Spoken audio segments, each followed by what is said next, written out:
letters to the senators, letters to the president, letters to the, what can we do to help you in getting the things that you need? If you have an answer for that. I don't want to stump anybody. They need money.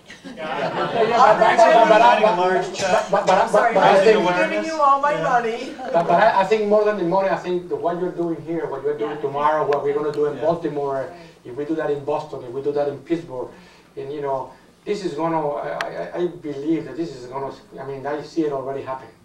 And if we all, and the patient, people don't listen to us, doctors, I mean, it used to be a time when we walk in and everybody stood up, not anymore. You know? I mean, no, seriously, so patients need to change that. If you look at the Suicide Common Foundation, the reason why they got so much research, not only because, I mean, they have a lot of patients that affects a lot of people, but this disease affects a lot of people, not appendix, colorectal, ovarian, and if everybody gets together and start raising awareness, this is going to happen.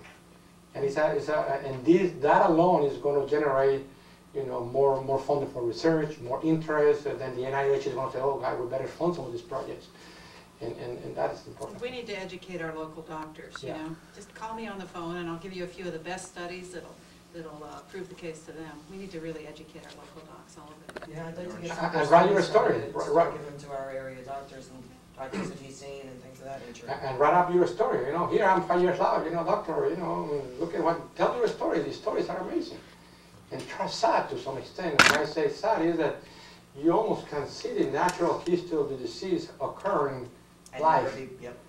You know, and for centers, I mean, for people, it shouldn't be happening today in the United States or any place in the world, but even in the United States, we're supposed to have the best medicine. Yes. So get your story out. If you go to your local paper and say, listen, guys, look at this is what happened. Dr. Becker operated on me, and here he is. You know, here is Lori Todd talking about all the, you know, the stories after story. We have a patient, for example, from 9/11. Surgery was denied. He's 3.5 years out, 4 years out, and he wrote his story and put it on the internet. And you know, do whatever you need at the local level and national level. Tell your friends, tell your doctors. All that will make a difference. Okay. And that on itself will lead to creating funding and things to do. Okay, Doctor, if I could just add, I mean, the PMP Research Foundation is really in its infancy stages, and many of us here are probably where you are emotionally or mentally. We were there a few years back and frustrated and trying to do something, and that's really how this foundation started.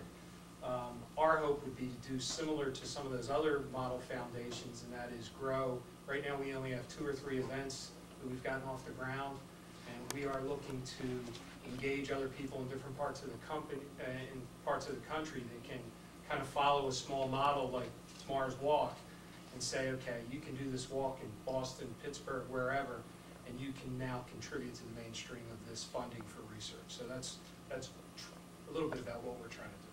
Okay, thank you. And a symposium like this should be, for example, next year, instead of doing here, do it in the old West Coast, in the Midwest.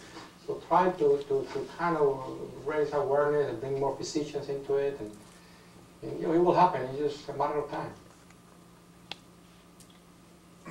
Just Dr. Lambert, I think, do you have anything to say about the research question, or do you think it was?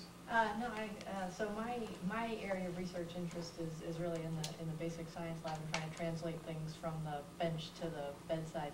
But I think, you know, sort of the holy grail would be if we could figure out what causes this, who's at risk for it, and think about how easy it would be to just take out their appendix before it becomes a problem. You know, that would really, I mean, that is important. I don't know how to get to that. I don't do that type of research, but I think that's an important part of the research would be the prevention or identifying people who are at risk if we could somehow and do prophylactic appendectomies on them. Right. Can you have this disease if your appendix is taken out at an early age?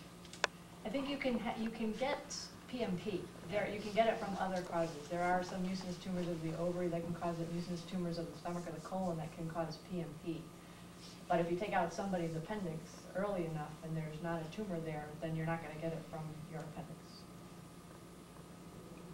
The problem is to identify the people who are going to, you know, we went through the time, and if you were having a hysterectomy or gallbladder removed, we used to take the appendix on everybody so they wouldn't get appendicitis, not because of the tumor. And then we end up with more complications than the people we were helping just by taking the appendix, you know. So if we can identify the people who are really going to have it by whatever, and then it makes sense. And that's going back to finding the cause. Yeah, and really finding the true cause. So, for example, there's a group of people who have a certain gene mutation that predicts that they're going to get gastric cancer. And now the recommendations for those people to have, it's a very small group of people, but to take out their stomach prophylactically before they get gastric, stomach cancer of the breast stomach. cancer gene. I was just Or gonna some say, of the no, breast it's different cancer than the genes, VA or one. you're actually recommending, taking out, doing mastectomies and taking out the ovaries and that sort of thing. If we could find something like that, I don't know that exists for this disease. It may not exist for this disease, it may just be but if you could find something like that, or start to identify the risk factors, at least, keep an eye on people, or advise people what to avoid in that instance, if it turned out to be something in our diet. So I think that's an area of research that's important for prevention of this disease. What is the difference between appendicitis and the resulting PMP coming later? Or say if you have appendicitis and you'll have it operated on, is that part of the growth of or the start, or is there something, or is that just an infection? The appendicitis, appendicitis means infection from the appendix problem. Now, the reason the routine appendicitis that occurs is an obstruction of the appendix that leads to perforation, and it's an infectious process not related to tumor. Now, a tumor can produce the obstruction and then the rupture. That's one way So how they can be spread all over by the rupture of the appendix. Or you can have a tumor that actually grows and starts going to other organs, or rupture, like we saw in the picture, Right. From the appendix. So there are different mechanisms of how that can occur. But the routine appendicitis without tumor is not the culprit for this. Okay, thanks. Okay. I think that's all the questions we have, but I want to thank all three of you for taking your personal time this weekend to come and help us. It's been very informative.